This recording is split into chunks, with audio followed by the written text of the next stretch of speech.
Assalamualaikum warahmatullahi wabarakatuh. Halo sahabat, kembali lagi bersama saya Habibi Aritonang.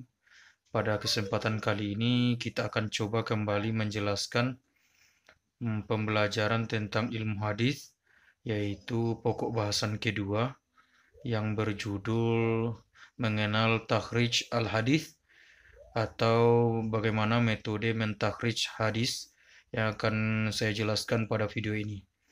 Ikuti terus. Let's see.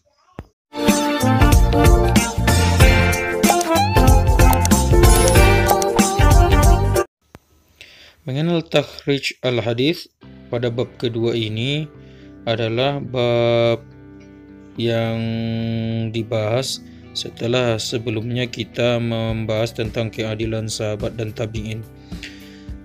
Pada bab ini akan membahas sesuai dengan kompetensi dasar pada pembelajaran ini, yaitu mengevaluasi penelitian hadis dengan beberapa metode takhrij, kemudian mendemonstrasikan takhrij hadis pilihan secara logis dan sistematis. Ini yang menjadi peta konsepnya yang akan kita bahas, yaitu pengertian, tujuan dan manfaat, sejarah dan metode yang digunakan dalam takhrij al-hadis. Nah, ini yang akan kita bahas dalam peta konsep pembelajaran mengenal takhrij al-hadis. Sebagai kata kunci, takhrij merupakan atau berarti kegiatan melacak hadis dari sumbernya, kemudian sanad, rantai para perawi hadis hingga sampai kepada matan atau peradiksi hadis, kemudian mardud, hadis yang ditolak tidak dapat digunakan sebagai dalil syar'i, kemudian makbul, hadis yang diterima dapat diterima sebagai dalil syar'i. Mari kita pahami pembelajaran tentang takhrij al-hadis. Pengertiannya berasal dari kata kharraja, yakhruju, yang secara etimologi mempunyai arti berhimpun dua hal yang bertentangan dalam satu persoalan. Para ahli hadis memaknai takhrij dengan ada sinonim kata ikhraj yang mengemukakan hadis kepada orang lain dengan menyebutkan sumbernya. Takhrij terkadang digunakan untuk arti mengeluarkan hadis dan meriwayatkannya dari beberapa kitab. Juga terkadang disebut dengan al-dolalah yang menunjukkan dan menisbatkan hadis ke dalam kitab sumber-sumber hadis dengan menyebutkan nama penulisnya. Ini yang merupakan secara etimologi. Sedangkan secara terminologi takhrij berarti azul ahaditsil lati tuzkaru fil musannafati muallaqatan ghairu musnadatin wala ma'zuwatin ila kitabim ma'al kalami 'alaiha tashihan wa ta'difan wa raddaw wa qubulan wa bayani ma fiha minal ilali wa imma bil iktisari alal azwi wa ilal usul, yaitu mengembalikan, menelusur kembali ke asalnya hadis-hadis yang terdapat di dalam berbagai kitab yang tidak memakai sanad kepada kitab-kitab musnad, baik disertai dengan pembicaraan dan seterusnya. Ini bisa kita baca kembali di arti atau terjemahannya, yang jelas sudah saya sampaikan apa yang menjadi pengertian takhrij secara terminologi dengan berbahasa Arab tadi. Anak-anak saya yang saya muliakan bisa membacanya dengan baik. Sedangkan tujuan dan manfaat takhrij al-hadis ialah tujuannya adalah yang terutama adalah mengetahui sumber asal hadis yang ditakhrij, kemudian mengetahui ditolak atau diterimanya hadis-hadis tersebut. Adapun manfaatnya yang pertama, dapat diketahui banyak sedikitnya jalur periwayatan suatu hadis yang sedang menjadi topik kajian. Kemudian dapat diketahui status hadis sahih li zatihi, kemudian sahih li ghairihi, hasan li zati atau hasan li ghairihi. Kemudian pula akan dapat diketahui istilah hadis mutawatir, masyhur, aziz dan gharibnya. Kemudian memperjelas hukum hadis dengan banyaknya riwayatnya, seperti hadis dhaif melalui satu riwayat, dan maka takhrij kemungkinan akan dipelajari atau didapati riwayat lain yang dapat mengangkat status hadis tersebut kepada derajat yang lebih tinggi. Memperjelas perawi yang samar, kemudian dapat menghilangkan kemungkinan terjadinya pencampuran riwayat. Memperjelas perawi hadis yang tidak diketahui namanya, kemudian dapat membatasi nama perawi yang sebenarnya, dapat menjelaskan sebab-sebab timbulnya hadis melalui perbandingan sanad-sanad yang ada, dapat mengungkapkan kemungkinan terjadinya kesalahan cetak, memberikan kemudahan bagi orang yang hendak mengamalkan setelah mengetahui bahwa hadis tersebut adalah makbul atau dapat diterima. Kemudian yang terakhir, menguatkan keyakinan bahwa suatu hadis adalah benar-benar berasal dari Rasulullah SAW yang harus diikuti karena adanya bukti-bukti yang kuat tentang kebenaran hadis tersebut. Sejarah takhrij al-hadis ini sebenarnya mentakhrij hadis muncul dan diperlukan pada masa ulama mutaakhirin atau sedang sebelumnya hal ini tidak pernah dibicarakan atau diperlukan. Kebiasaan ulama mutaakhirin menurut Al-Iraqi dalam mengutip hadis-hadisnya tidak pernah membicarakan dan menjelaskan dan mana hadis itu dikeluarkan atau dari mana hadis itu dikeluarkan serta bagaimana kualitas hadis tersebut sampai kemudian datang An-Nawawi yang melakukan hal itu. Penguasaan para ulama terdahulu atau muqaddimin terhadap sumber-sumber as-sunnah begitu luas sehingga mereka tidak merasa sulit jika disebutkan suatu hadis. Tetapi di ulama sekarang mungkin atau mutaakhirin kemungkinan bisa banyak terjadi karena tingkat mengingat dan pengetahuannya tidak sama dengan muqaddimin. Kemudian muncullah yang disebut dengan kutub al-takhrij atau kitab-kitab takhrij yang masyhur diantaranya ada Takhrij al-Hadits al-Muhadzab karya Muhammad bin Musa al-Hazimi asy-Syafi'i yang wafat 548 Hijri.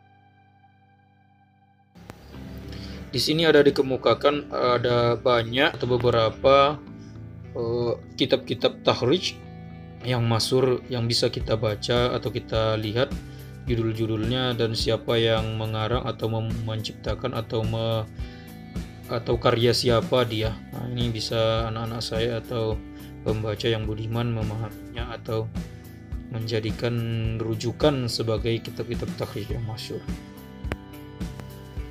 Selanjutnya kita akan masuk kepada metode takhrij hadis.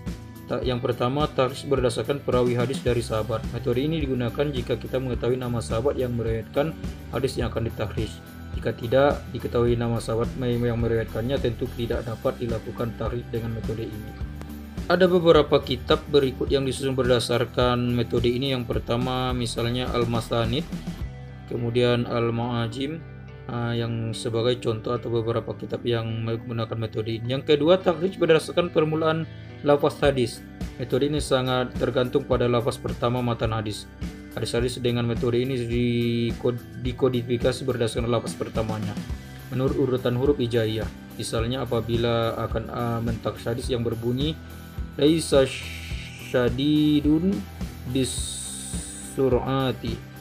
Ya, misalnya untuk mengetahui lafaz lengkap penggalan matan tersebut, langkah yang harus dilakukan adalah menelusuri penggalan matan itu pada urutan awal matan yang memuat penggalan matan yang dimaksud.